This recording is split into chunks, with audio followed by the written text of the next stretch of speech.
Müstəqillik mənim üçün azad nəfəs almaq, öz sözümü demək, öz bayrağının altında yaşamaq deməkdir. Müstəqillik xalqımızın illərdir çəkdiyi əzabların, mübarizənin və ümidinin nəticəsidir. Bu sadəcə bir tarix deyil, bir ruhdur, bir qürurdur, bir məsuliyyətdir. Bu azadlıq minlərlə şəhidin qanı ilə qorunub, yüz minlərlə insanın duası ilə yaşanır. Ona görə də müstəqillik mənim üçün ümid, qürur, həm də məsuliyyətdir. Biz gənclər də müstəqilliyimizi qorumağa və onu möhkəmləndirməyə borcluyuq. Müstəqillik mənim üçün nəfəs aldığım hər anın dəyəridir. Bugün Qarabağ Universitetində azad torpaqda, azad fikirlərlə təhsil almağım bu böyük yolun göstəricisidir.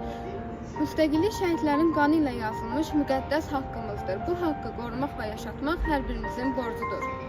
Müstəqillik mənim üçün sərbəst düşünmək, öz xəyallarımın arxasınca getmək deməkdir. O mənə öz yolunu seçməyə cəsarəti verir. Müstəqil olmaq, azad ruhlu insan olmağın ən gözəl hissidir. Mənim üçün müstəqillik məktəblərimizdə, universitetlərimizdə Azərbaycan dilində, Azərbaycan bayrağı altında təhsil ala bilməyimizdir. Bu o deməkdir ki, biz azad və müstəqil bir dövlətin övladlarıyıq.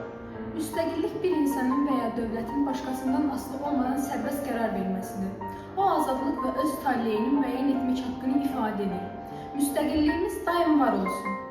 Azadlıq, Səadət, Qürur, Xoşbəxtlik, Sürəyəlik, sərhədsizlik.